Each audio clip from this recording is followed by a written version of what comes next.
de esas manos. Amén. Anoche concluíamos nuestro tema con la iglesia de Pérgamo. Y fue la época en que Constantino logró consolidar la mezcla del paganismo del Imperio Romano con el cristianismo de la Iglesia Apostólica. Y se consolidó, o se comenzó más bien a formar, la unión Iglesia-Estado. Constantino nombró a varios de los altos dignatarios de la Iglesia como consejeros de Estado de él. Pero eso le permitió a él también entrar a los concilios de la iglesia para dirigir y presidir los concilios. Y comenzó a introducir algunos cambios. Lo que caracterizó la época de Pérgamo fue la mezcla. La pureza del cristianismo desapareció.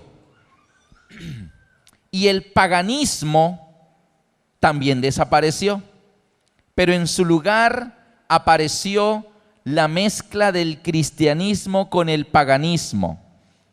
La iglesia que hasta este momento venía siendo apostólica, comenzó a ser apostólica y romana. Y el imperio que había sido pagano, se cristianizó. De hecho, en algunos momentos de la Edad Media, se llegó a hablar de el Sacro Imperio Romano. ¿Qué significa la palabra sacro? Sagrado. Imagínate, el imperio que era pagano, se volvió sacro. El Sacro Imperio Romano. En la Edad Media se llegó a nombrar algunos reinos que trataron de volver a consolidar el Imperio Romano, llamándolo Sacro Imperio Romano. Y la iglesia que era apostólica comenzó a ser apostólica y romana. Algunos de los cambios que se sucedieron allí dieron el cumplimiento a lo que el apóstol Pablo había anunciado en 2 de Tesalonicenses 2, del 1 al 4. Vendría una gran apostasía. Los dirigentes de la iglesia entre los años 313 y el año 538 permitieron una cantidad de concesiones con el imperio. 538 concesiones con el imperio. Se le permitió al imperio influir en las creencias de la iglesia. Los romanos tenían algunas costumbres. Yo quiero que ustedes vayan conmigo al libro de Hechos de los Apóstoles en el capítulo 10. Hechos de los Apóstoles en su capítulo 10. Y allí tenemos a un hombre creyente. Era un centurión romano. Se llamaba Cornelio. Y miren cómo eran las costumbres romanas que Cornelio tenía, pero Cornelio buscaba a Cristo. Cornelio quería convertirse al cristianismo. De hecho, ya creía en el Dios de los hebreos. Y dice Hechos 10, 1 y 2. Había en Cesarea un hombre llamado Cornelio, centurión de la compañía llamada La Italiana, piadoso y temeroso de Dios con toda su casa, y que hacía muchas limosnas al pueblo y oraba a Dios siempre. Dice el resto del relato que a él un ángel del cielo vino y le apareció y le dijo: Cornelio, tus oraciones han subido a Dios. Ve y envía hombres a la ciudad de Jope. Allí está Pedro, uno de los apóstoles de Jesús. Pedro, envía hombres e invítalo a venir y él te hablará lo que tú debes hacer. Y el ángel desapareció. Está ahí en Hechos 10. Y entonces dice que Cornelio envió a la ciudad de Jope y el ángel le dijo la dirección de la calle y la casa donde Pedro estaba. Y dice que él envió a unos siervos y a unos soldados que también eran devotos como él. Soldados romanos que querían y abrazaban el cristianismo. Fueron, buscaron a Pedro. Ahí hay algunas cositas que sucedieron con Pedro. No estamos entrando en esos detalles, pero Pedro viene con estos hombres que lo traen invitado por el centurión Cornelio. Dice en el versículo 24 y 25, o más bien hasta el 26. Hechos 10, 24 al 26. Al otro día entraron en Cesarea y Cornelio los estaba esperando habiendo convocado a sus parientes y amigos más íntimos. Así que Cornelio tenía un grupo pequeño en su casa, un grupo de personas que él había invitado porque un predicador iba a venir a su hogar a explicarle unas conferencias. Y ese predicador era Pedro. Y lo traen. Versículo 25. Cuando Pedro entró, salió Cornelio a recibirle. Ahora miren las costumbres romanas. O sea, Cornelio es romano, pero quiere abrazar el cristianismo. Cornelio salió a recibirle y postrándose a sus pies, lo adoró. ¿Te imaginas eso? Pedro viene entrando, Cornelio sale, ¡ay, llegó Pedro! ¡Ay, este es Pedro! El que caminó con Jesús, el que caminó sobre el agua. ¡Wow! ¡Ah, Pedro! El que andaba con Jesús. ¡Ah, el gran Pedro! Y Cornelio considera a Pedro el gran personaje. ¿Y qué hace Cornelio? Se le arrodilló a los pies a Pedro y comenzó a adorarlo. Pedro pudo haberle dicho, muy bien, adóreme porque mire, yo caminé sobre el agua y yo estuve con Jesús y yo fui al monte de la transfiguración, así que yo no soy cualquiera, ¿yo?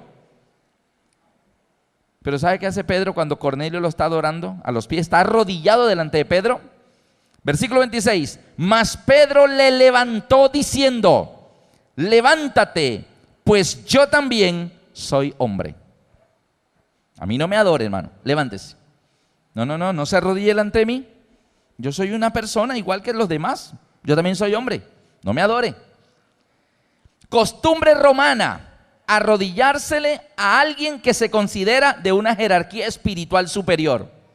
Costumbre cristiana, no, levántate, yo también soy hombre. Costumbre no solo cristiana, costumbre de todos los siervos de Dios, aún de los ángeles de Dios. ¿Se acuerdan Lucifer en el desierto que le pidió a Jesús? Todos los reinos del mundo te daré. Si tú postrado me adoras, todos serán tuyos. Mire lo que Lucifer quería, que Jesús se le arrodillara y lo adorara a él. Ahora mire cómo reaccionan los demás ángeles de Dios. Busquen conmigo en el libro de Apocalipsis.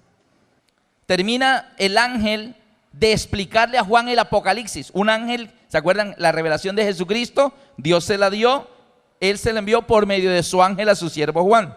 Lo vimos en el capítulo 1 de Apocalipsis. Así que aquí en Apocalipsis 22:8 termina el ángel de darle las explicaciones. Juan está muy impresionado. El ángel es un ser celestial, es un ser del tercer cielo, no es de este mundo, es un ser muy poderoso. Y en el versículo 8 dice, yo Juan soy el que oyó y vio estas cosas.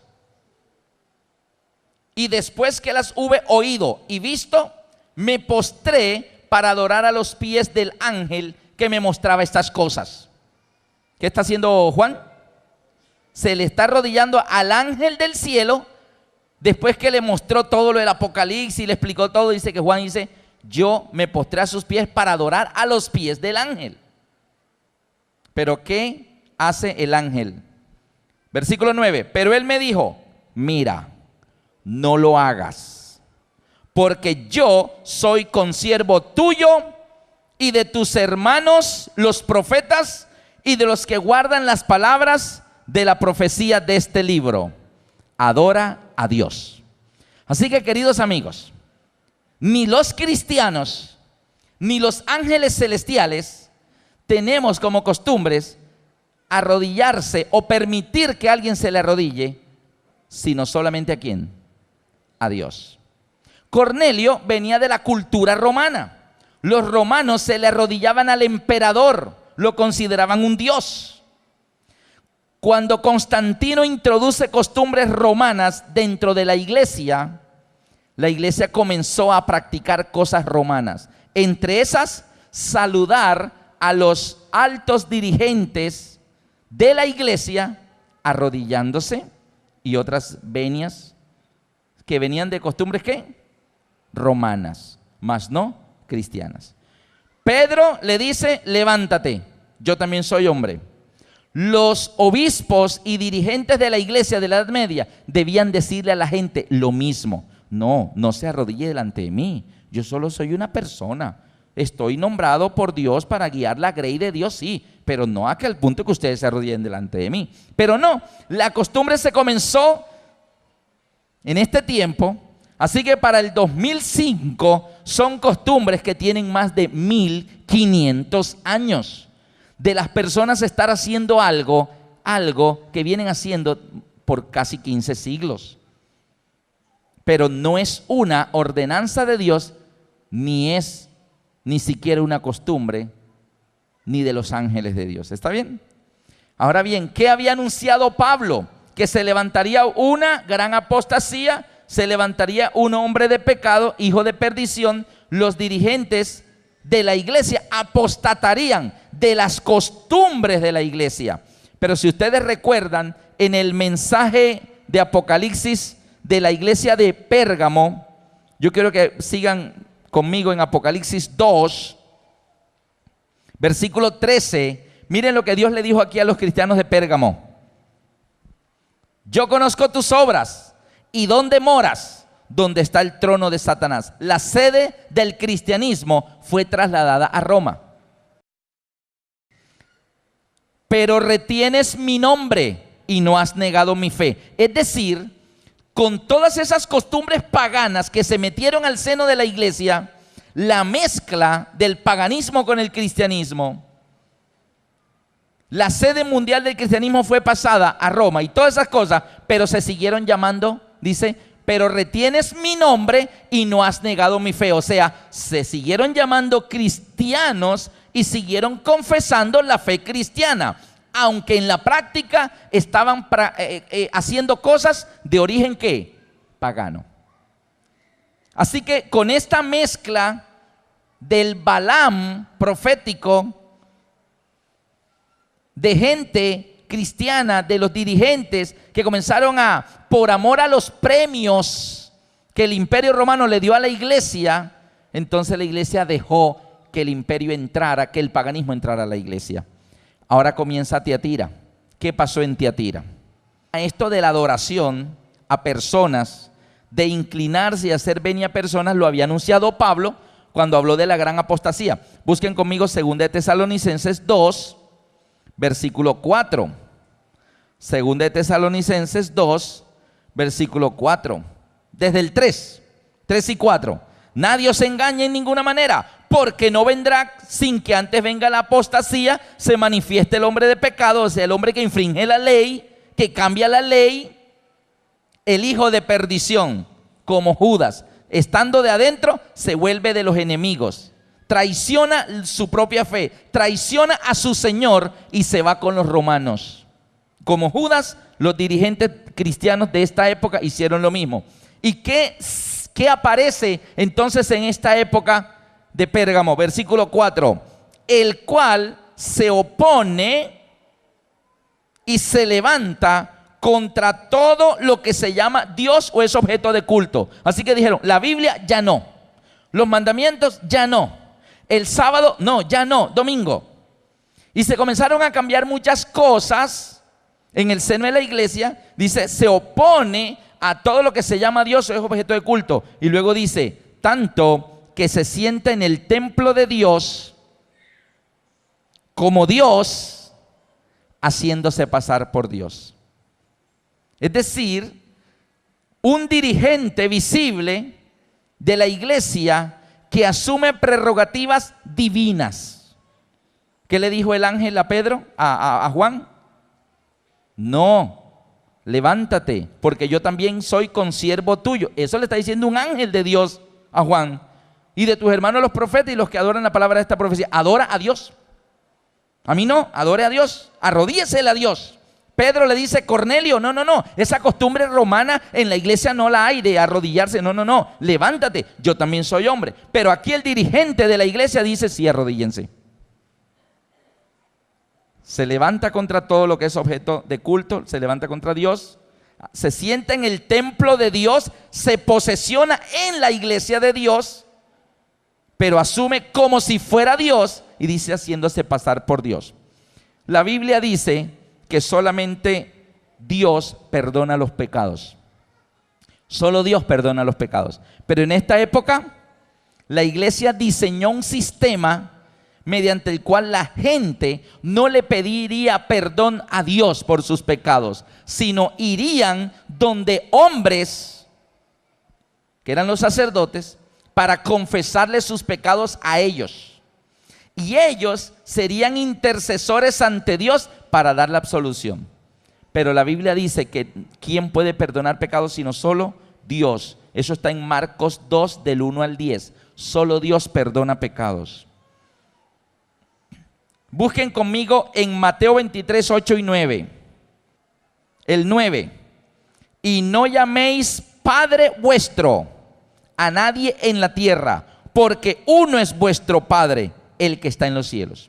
El Señor Jesús mismo, esas no son palabras de Pablo, ni de Pedro, ni de Juan, son palabras de Cristo. Solamente hay uno, es vuestro Padre, el que está en los cielos. No le digan Padre a otra persona.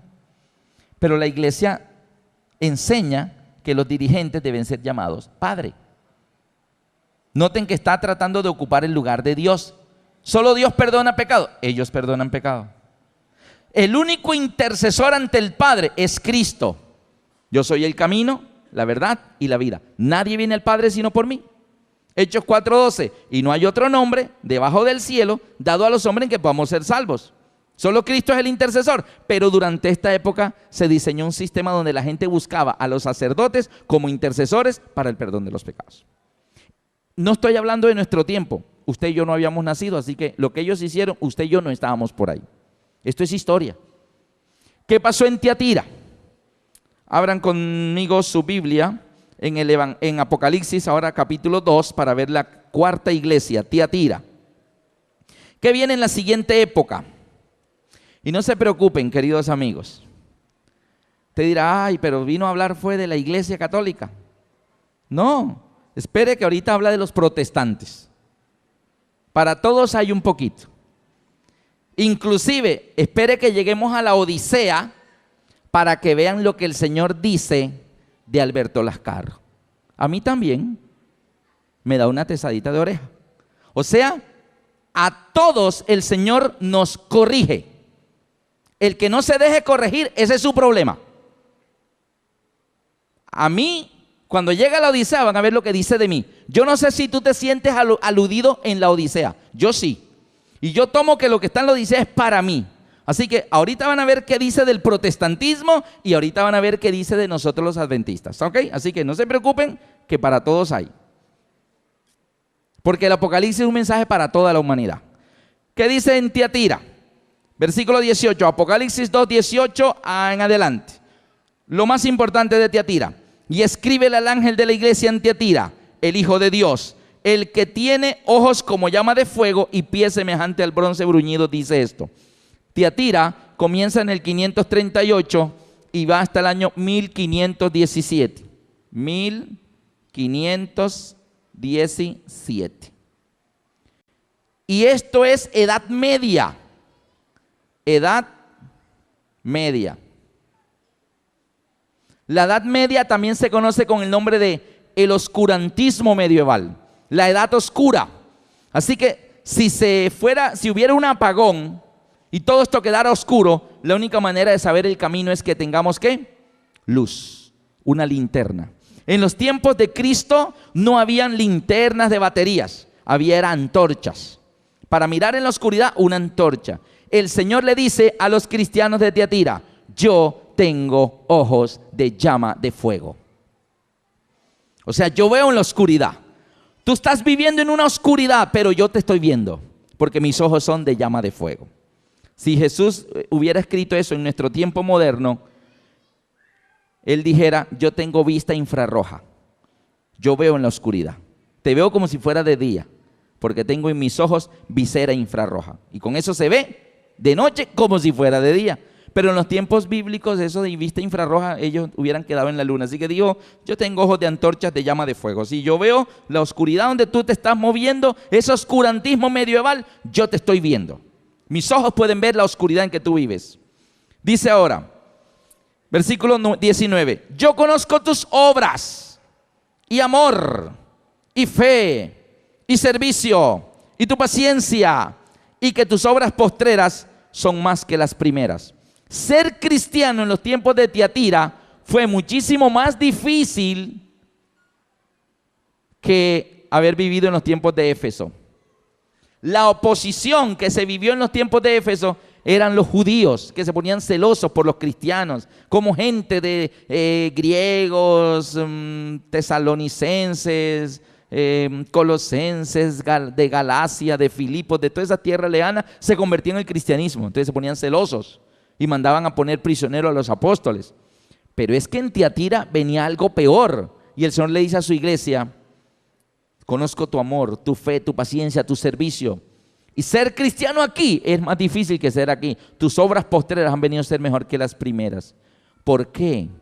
Porque la iglesia aquí, la propia iglesia, se transformaría en un poder intolerante y perseguidor.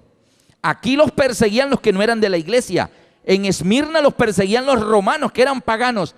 Pero en Tiatira, en la Edad Media, surgiría algo que se llamaría la Inquisición.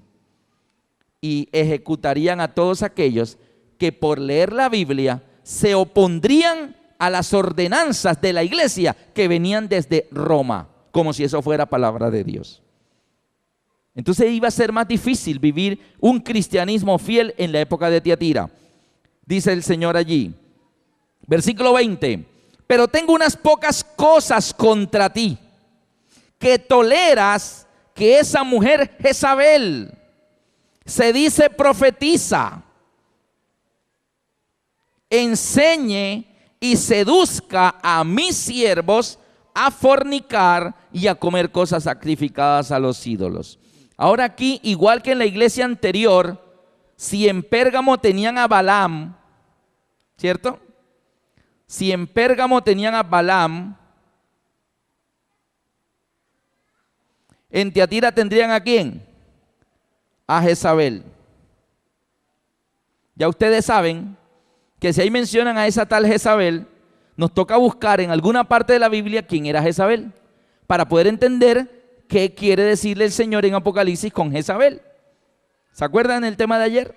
Que para entender qué quería decir el Señor con Balaam, tuvimos que ir a Números. Quiere esto decir que el Apocalipsis no se puede entender sin el apoyo del Antiguo Testamento. Es necesario.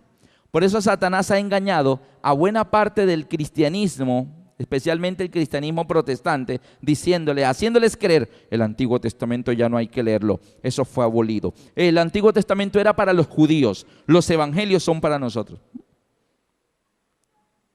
No, la Biblia dice: toda la escritura es inspirada por Dios y útil para enseñar. ¿Cuánta parte de la escritura es útil? Toda.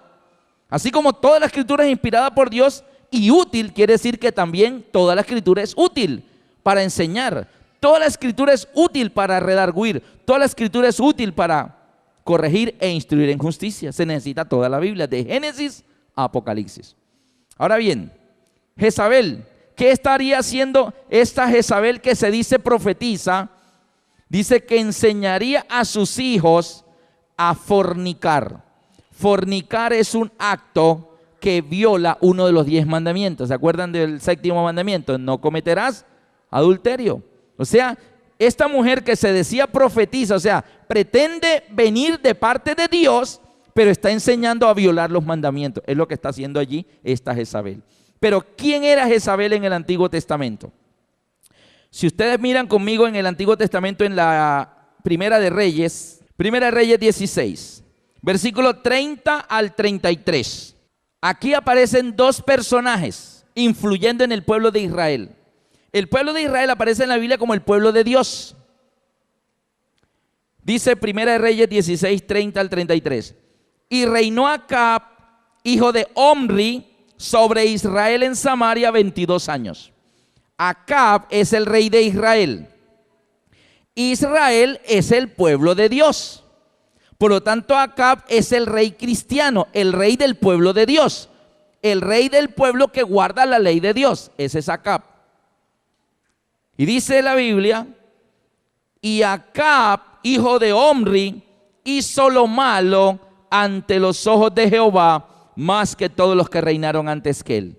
Quiere decir que el Señor se está refiriendo a unos personajes que, siendo del pueblo de Dios, conociendo el mensaje de la verdad de Dios, se apartan de él y apostatan. Dice: hizo lo malo ante los ojos de Dios. Versículo 31. Porque le fue ligera cosa andar en los pecados de Jeroboam, hijo de Nabat, y tomó por mujer, y aquí aparece un segundo personaje, tomó por mujer a Jezabel, y aquí aparece Jezabel. Jezabel es la esposa del rey cristiano, del rey del pueblo de Dios. ¿Y Jezabel quién era? Tomó por mujer a Jezabel, hija de Etbaal, rey de los sidonios, y fue y sirvió a Baal y lo adoró. Queridos amigos, Constantino logró llevar a la iglesia a la mezcla de cristianismo y paganismo. Constantino logró eso, como Balaam lo había hecho en el Antiguo Testamento. Y ahora en Tiatira, el Señor dice, tienes allá a esa mujer Jezabel. Se dice profetiza. Y está enseñando a mi pueblo a fornicar. Y está enseñando a mi pueblo a comer cosas sacrificadas a los ídolos. Noten que el problema de la iglesia aquí, en estas dos épocas, fue la mezcla. La mezcla.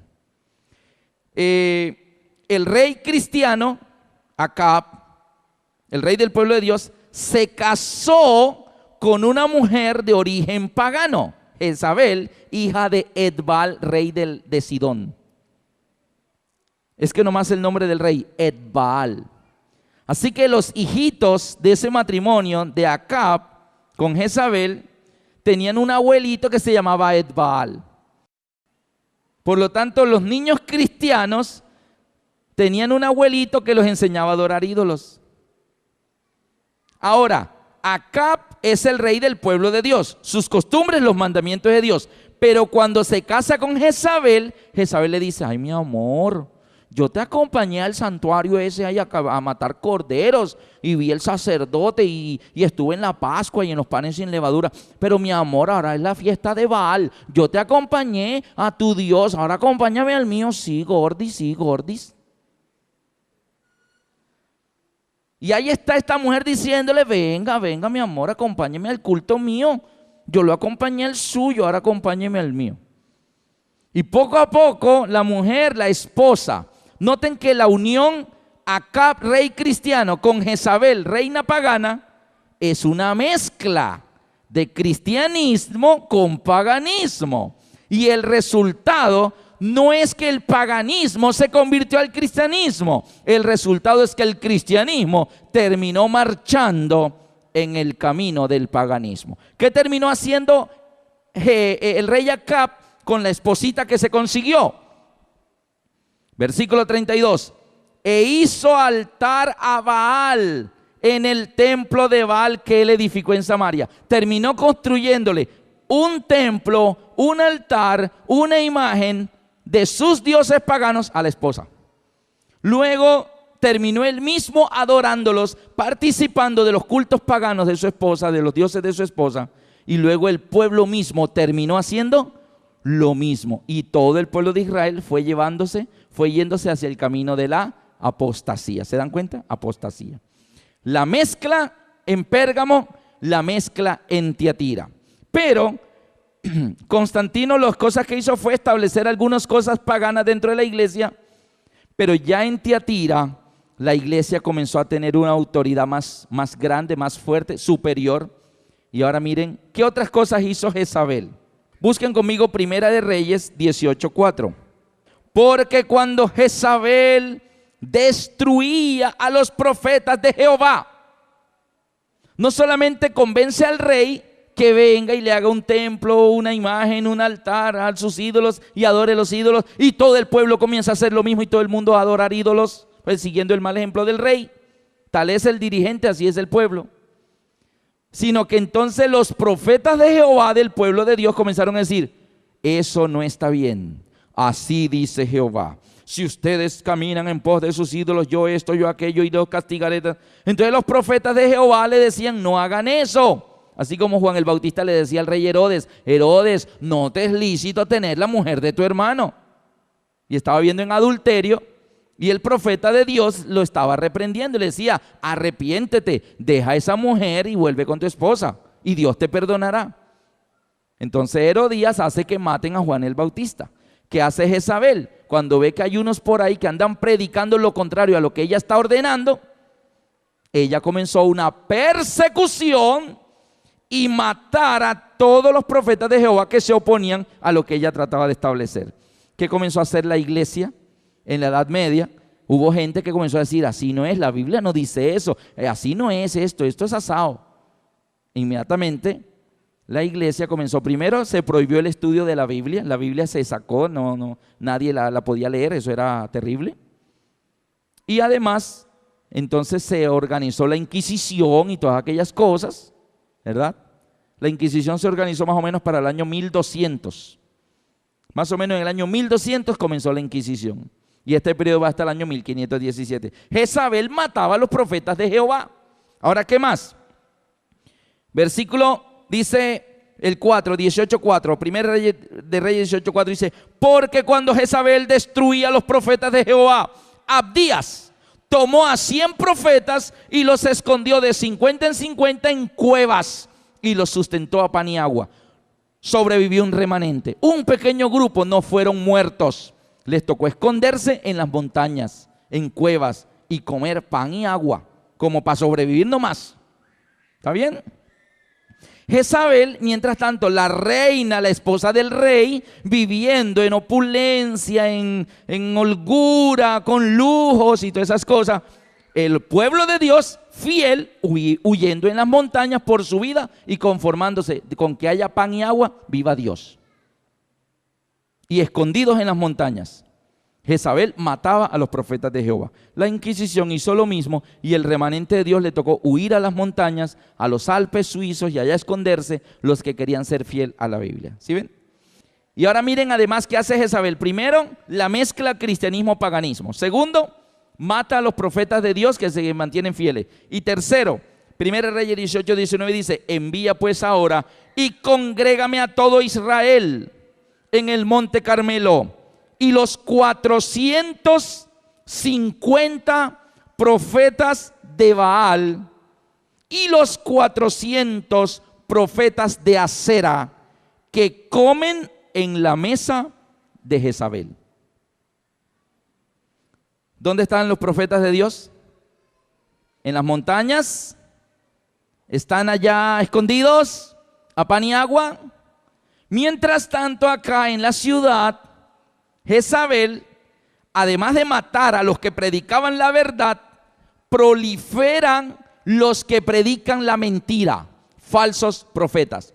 ¿Cuántos tenía? 450 profetas de Baal y 400 de Acera, en total 850. Y mientras los profetas de Dios eran sustentados misericordiosamente con pan y agua, ella tenía 850 falsos profetas y comían en la mesa de Jezabel. ¿Dónde quedaba la mesa de Jezabel? En el palacio. ¿Quién financiaba 850 desayunos, 850 almuerzos, 850 onces, porque tomaban onces, 850 cenas? ¿Quién financiaba? Si ellos todos comían en la mesa de Jezabel. ¿Y quién era el que daba el dinero para el mercado, para la mesa de Jezabel? El rey. Y el rey representa el gobierno. O sea que aquí hay una unión, iglesia falsa, Jezabel, Estado, el rey. Y el gobierno termina financiando el sostenimiento económico de la falsa religión. Mientras tanto, el gobierno no impide la persecución de Jezabel hacia los profetas de Jehová. En la Edad Media, los gobiernos comenzaron a financiar económicamente a la Roma papal, la cual se comenzó a fortalecer mucho económicamente en Europa. Comenzó los gobiernos a donarles grandes cantidades de territorios, donaciones, grandes cantidades de riquezas. Mientras tanto, aquellos que decían, la Biblia dice, a la hoguera. Vaya, y les tocaba huir por sus vidas, vivir en las montañas, para medio escapar. Mientras tanto, la iglesia que se adueñó de Europa, la iglesia mezcla de cristianismo, paganismo, el gobierno financiaba económicamente su sostenimiento. Pero los que tenían la Biblia, vayan a ver cómo comen. Eso fue lo que sucedió en la Europa de la Edad Media. ¿Qué pasó? No estoy explicando las fechas. En el año 313 sube Constantino al poder, comienza Pérgamo. En el año 538, este poder que se está consolidando en Europa, el poder político religioso llamado Roma papal, en Europa, ya habiendo caído el Imperio Romano, se levantan 10 pueblos que ocupan el territorio europeo. Esos 10 pueblos eran 10 pueblos bárbaros. Inicialmente sus nombres eran alamanes, francos, suevos, burgundios, visigodos, anglosajones, lombardos, vándalos, érulos y ostrogodos. Esos eran los nombres de los 10 pueblos que ocuparon Europa. Alamanes, hoy se llaman alemanes. Francos, hoy franceses. Suevos, hoy portugueses. Burgundios, hoy suizos. Visigodos, hoy españoles. Anglosajones, hoy ingleses. Lombardos, hoy italianos. Y la Biblia registra que vándalos, érulos y ostrogodos fueron destruidos militarmente por los ejércitos del papado en los años 495 después de Cristo, 534 después de Cristo. Y el tercer pueblo, estos 3 últimos pueblos, se oponían al poder del pontífice de Roma, se oponían al papado y fueron arrasados militarmente por el poder de Roma papal. El último de ellos fueron los ostrogodos. 10 de enero del 538, los ostrogodos huyeron, dejando su territorio libre, y el papado quedó dueño y señor de Europa, y este poder político religioso quedó siendo el único señor en ese aspecto, en el aspecto espiritual de toda Europa. 538. Comenzó a tener un poder absoluto, así como Jezabel destruía, mataba a los profetas de Jehová, y el rey, sí, mi amor, como tú digas, mi amor. No se le oponía a nadie. Pero el año 1517 termina la época de Tiatira. Ahora, además, ¿qué más le dice el Señor a Tiatira? Apocalipsis 2:21. Mire lo que Dios le dice a este poder desde los tiempos de la Edad Media. Dios le dice a Tiatira: pero le he dado tiempo para que se arrepienta, pero no quiere arrepentirse de su fornicación. La iglesia romana no se arrepiente. Y Dios le está dando tiempo desde antes de la Edad Media. Y Dios le está llamando la atención con la Biblia. Y ella dice Dios, y le he dado tiempo, pero ella no quiere arrepentirse de lo que está haciendo, de ir contra la enseñanza de la Biblia. No quiere arrepentirse. Y estamos aquí. Y Dios puede decir lo mismo, y le sigo dando tiempo, pero ella no quiere arrepentirse, no da marcha atrás, ni la va a dar. Sardis es la quinta iglesia. ¿Qué sucede en la época de Sardis? Leemos Apocalipsis 3, y mire lo que el Señor le dice a Sardis.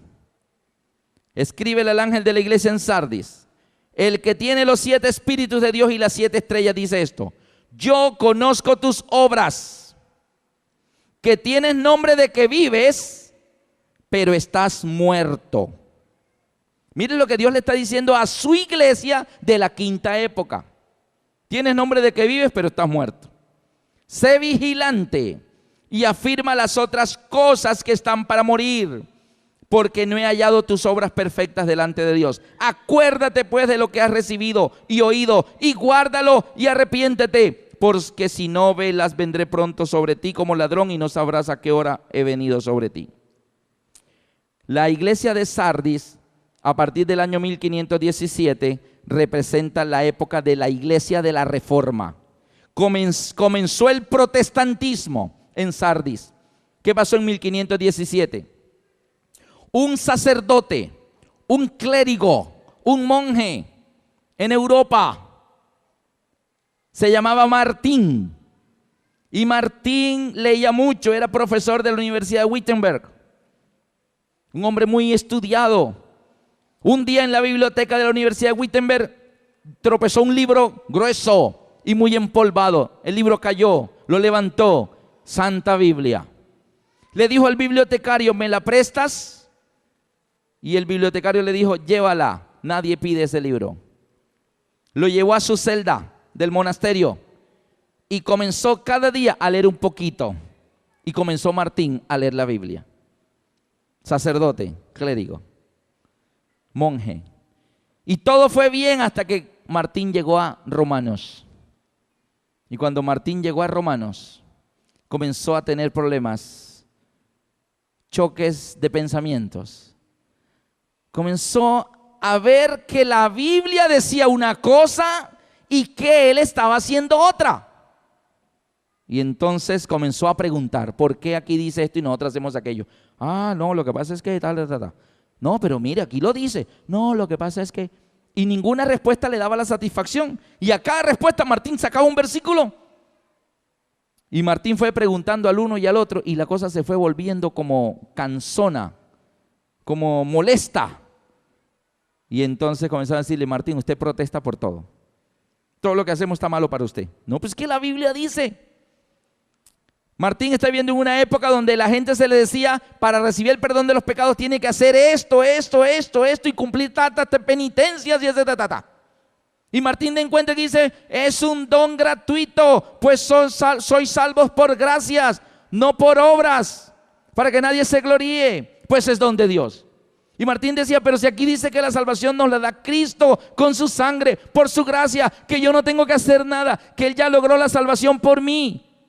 No por obras. ¿Por qué mandamos a la gente a hacer obras? Ay, no, Martín, usted sí protesta. Y Martín seguía leyendo la Biblia. Y pasaron varios años y Martín vivió una época de esa confusión, pero él siempre escogía la Biblia, lo que la Biblia dijera. Y vino la Reforma. A Martín lo comenzaron a citar porque no lo convencían ante nada. Justamente para la época en que Martín Lutero estaba estudiando la Biblia, en ese momento el Papa tuvo la idea de construir la gran Basílica de San Pedro en Roma. Una iglesia impresionantemente grande. Los costos eran muchos. Debía llevar obras de arte que costaban bastante dinero. Entonces surgió la idea de hacer lo que se llamó las indulgencias. Y era que se le decía a las personas de toda Europa, los que colaboren con donaciones, ofrendas para construir la gran iglesia, la iglesia le va a extender un documento original, firmado y sellado por el Papa, donde de acuerdo a las donaciones que haga, se le extenderán indulgencias, perdón por sus pecados. Así que la gente comenzó a dar dinero creían que si no se perdían en el infierno, allá en las llamas eternas, quemándose por la eternidad. Entonces la gente comenzó a dar dinero y se comenzaron a hacer colectas por toda Europa y se comenzó a extender los documentos de las indulgencias. Reyes y príncipes y potentados de la Edad Media, de muchísimo dinero, donaron grandes cantidades de riqueza, y cuando tabulaban y sacaban las cuentas de cuánta indulgencia tenían que darle a esa persona millonaria, muy rico, se daban cuenta que tenían que darle una cantidad de indulgencias que correspondía a los pecados, al perdón de los pecados de toda su vida pasada, pero quedaba en superávit y le decían, todavía tiene 15 años de perdón en el futuro. Todo lo que haga de aquí a 15 años ya está perdonado. Y eso se estaba haciendo. Y Martín Lutero encuentra en Romanos que la salvación es un don de Dios, que es gratis. Y eso avivó la lucha de Martín Lutero con la iglesia. Llegó el momento en que Martín fue expulsado de la iglesia. Hay algunos detalles importantes de la vida de Martín Lutero. Se le hacían juicios y la gente comenzó a seguir a Martín Lutero. Creo que fue el 31 de octubre de 1517, Martín Lutero clavó en la puerta de la catedral de la iglesia una lista que tenía 95 puntos que con la Biblia destruía algunas enseñanzas de la iglesia. Se llamaban las 95 tesis de Martín Lutero, de la gracia. Y la gente comenzó a leer todo eso y la gente decía, esto está bueno, sí, yo sí decía que esto estaba como raro. Y mucha gente comenzó a identificarse con Martín Lutero. Entonces la iglesia comenzó a ver que el problema se estaba agrandando. Ya no era un hombre, había seguidores. Así que se propusieron, vamos a tomar a Martín Lutero, lo vamos a enjuiciar, pero no aquí dentro, sino allá en la plaza. Y vamos a mostrarle al pueblo que este hombre no sabe nada, que es un ignorante. Así que los juicios iban encaminados a, como decimos aquí, a poncharlo, a hacerle preguntas que él no supiera contestar. Y hacían los juicios en la plaza, lo sentaban en la plaza y le decían cosas. Y Martín Lutero con su Biblia en las piernas y se levantaba y contestaba con versículos. Y siempre él salía vencedor con los argumentos bíblicos, y no había argumento humano que pudiera derrotar a Martín Lutero, y el pueblo aplaudía. Vinieron príncipes, vinieron filósofos, vinieron obispos, cardenales, a tratar de que a hacer quedar mal a Martín Lutero. Hay una anécdota. Martín Lutero, vino el rey, y el rey dijo: tanto problema por ese monje, por ese sacerdote, va a ver que yo lo voy a hacer quedar mal, lo voy a ponchar. Así que pidió que él ser el ponente ahí ante aquella reunión. Y hoy en día en Europa está el lugar donde Martín Lutero se sentó en una pequeña silla en el centro de la plaza, y hay una placa donde dice: aquí estuvo sentado Martín Lutero. Ahí está la placa. Y entonces el rey habló como por 1 hora acusando a Martín Lutero de cosas aquí y de allá. Y Martín Lutero sentado con su Biblia allí. Y llegó el momento en que el rey terminó de hablar y se sentó. Todas las miradas se fueron hacia Martín. Martín se coloca de pie y solo dijo: faltándole a Dios un burro, el rey se volvió teólogo, y se sentó. Y todo el mundo quedó como así. Faltándole a Dios un burro, el rey se volvió teólogo. El rey no es teólogo, es rey. De teología no sabe nada. Como quien dice: rey, todo lo que usted ha dicho en 1 hora son puras burradas. Eso es lo que le contestó. El pueblo se rió y lo aplaudió nuevamente. Así que la iglesia decidió expulsarlo. Y Martín Lutero sale. Y lo primero que Martín Lutero hizo fue tomar a puño y letra y comenzó a traducir la Biblia a mano. Y la puso en alemán. Para esos días se inventó la imprenta de Gutenberg y comenzó a producirse en serie la Biblia en alemán. Y ya otros reformadores, Zwingli o Hus y otros de la época, estaban traduciendo también la Biblia de otros idiomas al inglés y a todo eso de Europa. Y el pueblo comenzó a tener la Biblia en su idioma. Y el pueblo comenzó a tener cada uno una Biblia en sus hogares. Y la gente comenzó a leer la Biblia. Y entonces surgió el protestantismo. Los seguidores de Lutero, de Juan Hus, de Zwingli y de otros hombres de la época.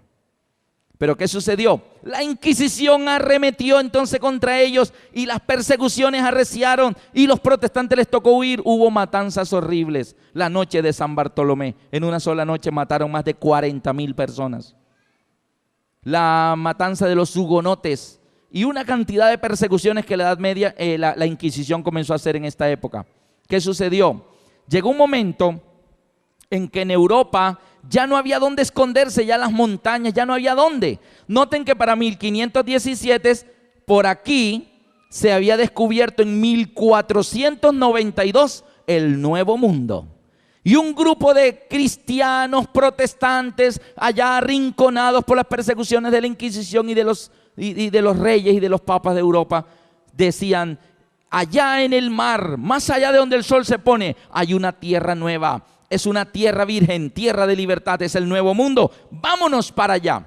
Y un grupo de padres peregrinos buscaron la manera y se consiguieron un barco, el Mayflower. Y se embarcaron en el año de 1620 y comenzaron a navegar siempre a poniente, siempre a occidente, donde se pone el sol. Navegaron por 3 meses. Hubo tormentas, hubo epidemias, hubo cosas. Las raciones de comida ya escaseaban. Pero llegaron a tierra, a territorio norteamericano. Tierra virgen, tierra de libertad. Desembarcaron y dieron gracias a Dios. Se arrodillaron: gracias, Señor, porque nos trajiste a una tierra donde no hay inquisición, donde no hay reyes ni papas. Aquí vamos a vivir nuestra fe como la Biblia la enseña. Y agradecieron. Pero ellos llegaron más o menos en octubre y estaba comenzando el invierno. Las poquitas provisiones que quedaron ya se acababan, ya estaban terminando las últimas partes. ¿Y sabe qué ocurrió? Ellos fueron de cacería y comenzaron a buscar, pero como estaba comenzando el invierno, muchos animales se esconden, hibernan, y así que la cacería era escasa. Y llegó un momento en que no consiguieron nada. Y fueron al día siguiente y nada. Y fueron el tercer día y no conseguían alimentos. No había cosechas, no había nada porque era invierno. Y entonces lo que quedaba de alimentos se lo daban a los niños y a las mujeres. Y llegó el momento en que, desesperados, ya no tienen nada de comer, se arrodillaron en círculo de la mano y dijeron: Dios, ¿cómo es posible que nos libraste de la muerte en Europa por las persecuciones de la Inquisición? Nos ayudaste a conseguir el Mayflower, el barco. Señor, durante 3 meses nos protegiste de tormentas, muchos murieron en el camino por epidemias en el barco. Señor, y a nosotros nos permitiste sobrevivir, aquí estamos en tierra firme. Vamos a morir de hambre, Señor. Y oraron y clamaron y lloraron con frío. Y cuando dijeron en el nombre de Jesús, amén, y abrieron los ojos, a su alrededor caminaba un pavo. Un pavo. Cerquita de ellos y todos se miraban y ahí estaba el pavo. Oye, le acabamos de pedir a Dios por alimento y hay un pavo ahí. Se levantaron y persiguieron el pavo hasta que lo agarraron. Y ese día comieron pavo. Al día siguiente otra vez hubo alimento y al día siguiente y ya no les faltó más el alimento.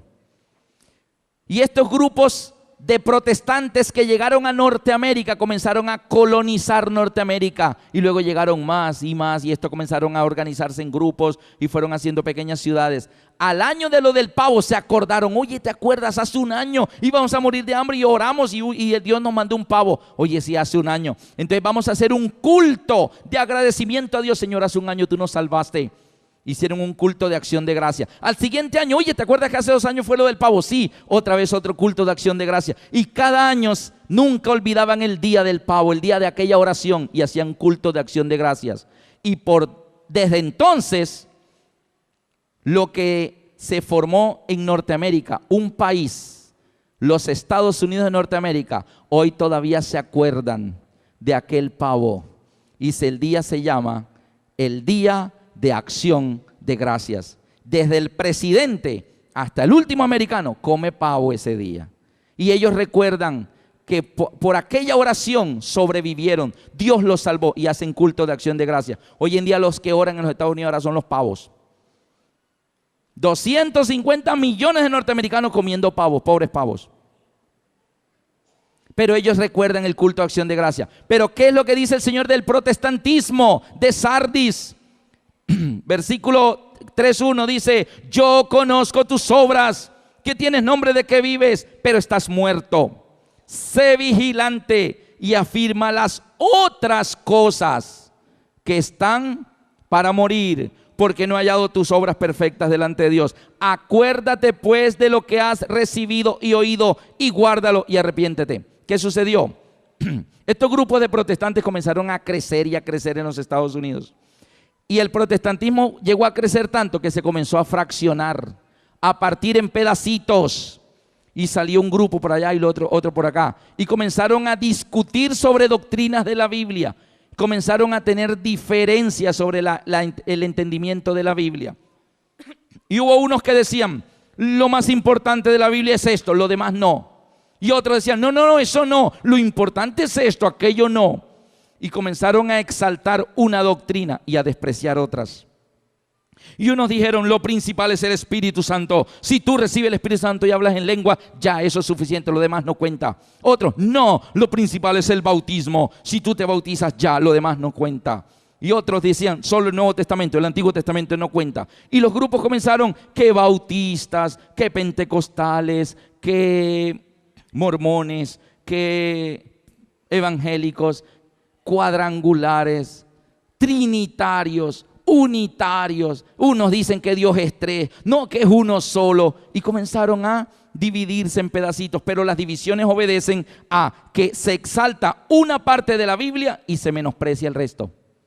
Y nosotros los adventistas podemos caer en el mismo error cuando creemos que guardar el sábado y punto, lo demás no cuenta.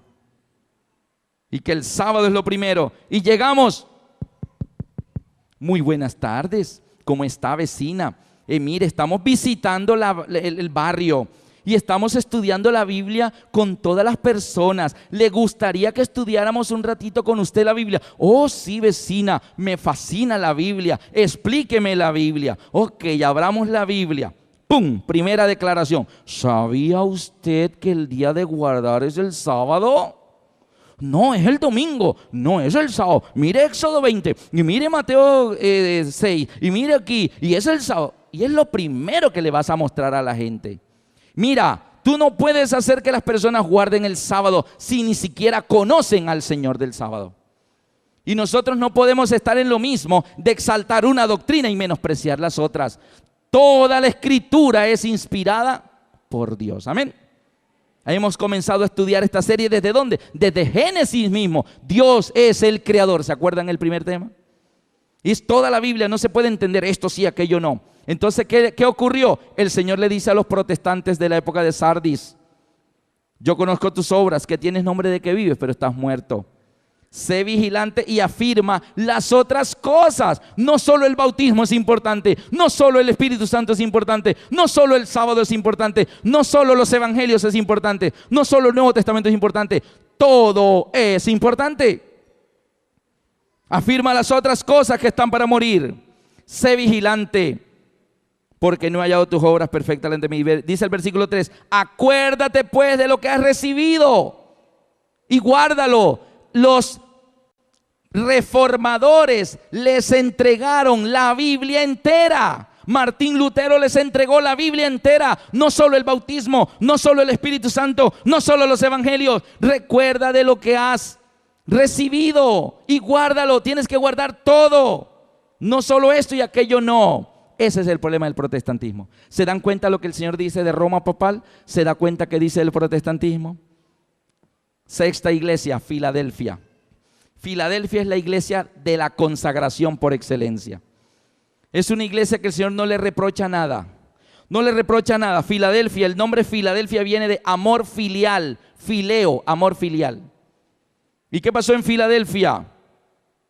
Versículo Apocalipsis 3:7 en adelante, escribe el ángel de la iglesia en Filadelfia: esto dice el santo, el verdadero, el que tiene la llave de David, el que abre y ninguno cierra, cierra y ninguno abre. Yo conozco tus obras, he aquí que he puesto delante de ti una puerta abierta. Es la iglesia de la puerta de la gracia. La puerta de la gracia está abierta y nadie la puede cerrar, solo Dios. Y Filadelfia es la iglesia de la consagración, pero les explico por qué. Ustedes veían en el cronograma profético que en Apocalipsis hay 7 épocas, 7 iglesias, 7 sellos y 7 trompetas.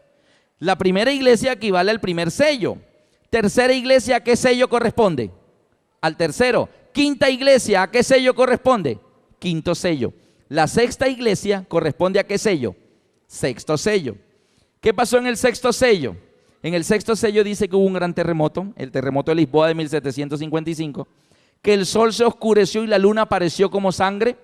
Eso fue en 1780. Un día, a pleno mediodía, se oscureció, salieron las estrellas y se hizo de noche. Las vacas volvieron a los corrales, las gallinas a los gallineros. Y tú, ¿cómo así? Si apenas son las 11 de la mañana. Y se hizo de noche.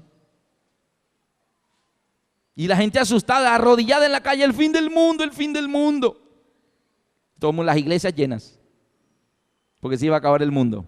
Y luego en 1833 la caída de las estrellas. A plena medianoche, una cantidad de estrellas fugaces, al punto que una persona podía leer el periódico en el campo solo con la luz de las estrellas fugaces. Era impresionante. Y otra vez la gente: el fin del mundo, el fin del mundo. Entonces hubo un grupo de protestantes que dijeron: oye, eso está en la Biblia. Eso está en la Biblia.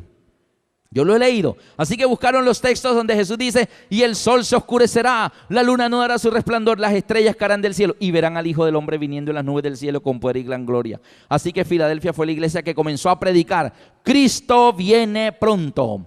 Ahora yo les hago una preguntita: ¿por qué fue tan consagrada la iglesia de Filadelfia? Fue la época de Guillermo Miller, José Bates, Elena Harmon, Jaime White. ¿Por qué tan consagrado? Yo les hago una preguntita. Con eventos astronómicos como los del sexto sello, ¿quién no se consagra? ¿Quién no se consagra? Eventos astronómicos impresionantes. Sexta iglesia. Séptima, Apocalipsis 3, lo leo y no necesita tanta explicación. Cuando uno le dice: ahí estoy pintado yo, eso somos nosotros. La séptima iglesia, la Odisea, es el cristianismo del tiempo del fin. Leo Apocalipsis 3:14. Escribe al ángel de la iglesia en la Odisea: he aquí el amén, el testigo fiel y verdadero, el principio de la creación de Dios dice esto. Cuando el Señor dice: he aquí el amén, la palabra amén dice: así sea. Pero ¿cuándo decimos amén? En una oración, ¿en qué parte va el amén? Al final. Cuando vamos a la iglesia y llegamos y ya están cantando el himno final, tú dices, llegué al amén. O sea, el final. Y cuando el Señor dice a la Odisea, aquí el amén, hermanos, es el final. Séptima iglesia, última iglesia. No hay una octava iglesia. Si no te entregas a Jesús en esta época, ya después no hay tiempo, porque somos la última época. No hay otra. Yo conozco tus obras, que no eres ni frío ni caliente. Ahí estoy pintado yo. Esos son los cristianos de hoy. Medio entregados, medio consagrados, medio leo la Biblia, medio estudio la lección. Un pie adentro de la iglesia y el otro afuera. Consagrados en las conferencias. Después que pasan las conferencias, por allá al mes, se nos olvidó. No, el Señor nos dice que nosotros somos víctimas de la tibieza espiritual. No estamos totalmente comprometidos. Mira, déjame decirte una cosa. Cristo murió por ti y lo hizo en serio. Se metió en una tumba 3 días por ti y lo hizo en serio. Él no está jugando. Y Cristo resucitó y se fue al tercer cielo. Se presentó ante el Padre: Padre, mi sangre por ellos. Y lo está haciendo en serio. Construyó una ciudad, se llama la Nueva Jerusalén, y allá hay una casa para ti. Y Jesús la construyó en serio. Está intercediendo ante el Padre Celestial. Ha puesto tu nombre en el libro de la vida y lo ha hecho en serio. Y muy pronto vendrá por segunda vez y Cristo viene en serio. La pregunta es, si Cristo está en esto en serio, ¿por qué tú y yo no estamos tomando esto en serio? Esto no es un juego, es tu vida la que está en juego. Esto no es religión, es tu vida, es la decisión de la eternidad. El 16, pero por cuanto eres tibio y no frío ni caliente, te vomitaré de mi boca. Vomitar es un acto involuntario. Nadie dice, voy a vomitar. Tú no puedes provocar un vómito. No es voluntario. Eso sí, y si viene la gana de vomitar, tú dices, no quiero. Pero cuando viene, viene. No es voluntario. O sea, Dios no quiere vomitarte. Dios no quiere expulsarte de Él. Pero es tan repulsivo para Dios esas personas indecisas, esos tibios, ni aquí ni allá, no se sabe si son o no son, que Él dice, mira, eso a mí te vomitaré de mi boca. Porque tú dices, ahora mire cuál es el otro problema de los cristianos del tiempo de hoy. Porque tú dices, yo soy rico y me he enriquecido y de ninguna cosa tengo necesidad. ¿Cómo se llama una persona que piensa así de sí mismo? Autosuficiente. Autosuficiente. Ellos dicen, yo soy rico, o nosotros decimos, yo soy rico y me he enriquecido y de ninguna cosa tengo necesidad. Y el Señor le dice, lo que tú no sabes es que tú eres un pobre, miserable, ciego y desnudo. ¿Cómo es la autosuficiencia espiritual de hoy? Todas las religiones, nosotros tenemos la verdad. Los demás están equivocados. Nosotros somos el pueblo de Dios. Los demás están equivocados. Hola, ¿cómo está? Mire, estamos estudiando la Biblia con los vecinos. Ay, mire, no pierda el tiempo con nosotros. Aquí ya somos cristianos. Mire, esos de enfrente son unos perdidos, parranderos, borrachines. Vaya donde ellos, sálvelos mejor a ellos. Ya yo estoy salvado. Qué autosuficiencia tan impresionante. No me predique a mí, predíquele a ellos. Autosuficiencia, el día que estás sentado en el culto y alguien está predicando, tú dices, ay, lástima que Pedrito no vino. Ay, este sermón era para él. Lástima, justo cuando es algo para él, se la pierde, justo ese día no viene. Pero nunca decimos, oh Dios, gracias por darme ese mensaje a mí, lo estoy necesitando. Siempre miramos para atrás y decimos, vea, no vino. Este le cayó a fulano, este le cayó a... Eso es la autosuficiencia espiritual de los cristianos de la Odisea. Pero el Señor nos dice que nosotros estamos autoengañados. Tú dices, pero la verdad es que tú eres pobre. Nosotros somos, en realidad no somos nada, pobre, miserable, ciego y desnudo. ¿Sabe qué le aconseja el Señor? Por tanto, yo te aconsejo que de mí, ve a Cristo, ve al Señor y compra oro refinado en fuego. Compra vestiduras blancas de las vestiduras de Cristo para que no se descubra la vergüenza de la desnudez de tu pecado. Unge tus ojos con colirio para que veas, para que ya no andes por ahí diciendo, yo no le veo nada de malo a eso. Pues claro que no le ves nada de malo, porque los que no ven son los ciegos. Pero unge tus ojos con colirio y ahora sí, oye, yo antes no le veía nada de malo, pero ahora sí le veo lo que tiene de malo esto. Y lo último, hermanos, el Señor nos dice en el 19 y el 20, yo reprendo y castigo a los que amo, sé pues celoso y arrepiéntete. Yo no sé si Roma papal se va a arrepentir, yo no sé si el protestantismo va a dejar de andar luchando por una doctrina y despreciar a las demás, pero nosotros los laodicenses tenemos que dejar la autosuficiencia espiritual y decir, Señor, de verdad estoy equivocado, estoy mal, sálvame por favor, corrígeme, quiero estar en el mar de vidrio contigo, amén. ¿Quieren ir? 20, he aquí yo estoy a la puerta y llamo. Si alguno oye mi voz y abre la puerta, entraré a él, cenaré con él y él conmigo. Hermanos, ¿sabe cuál es el problema de la Odisea? Es la iglesia autoengañada. La Odisea es la iglesia autoengañada. Voy a hacer un diagramita aquí pequeño. En Medellín, hace algunos años atrás hubo un accidente terrible. Un jet Boeing 727 regresaba de Panamá a las 10 de la noche. Todas las noches de este avión hacía el vuelo Panamá, Medellín, Cali. Y en el aterrizaje en el aeropuerto hay una cordillera así, otra así y el aeropuerto aquí. Una altura de 12,000 pies, una altura de 8,000 pies en la cordillera y el aeropuerto José María Córdoba de Río Negro. Y la trayectoria del jet era rebasar la cordillera de 12,000, descender, rebasar la de 8,000 y luego ir a la aproximación final y aterrizar. Lo hacía todas las noches. Pero aquella noche, 10 de la noche, el jet viene descendiendo. Y cuando el avión estaba aquí, creyó estar aquí. ¿Y qué creen que hizo? Como él creía que estaba aquí, descendió.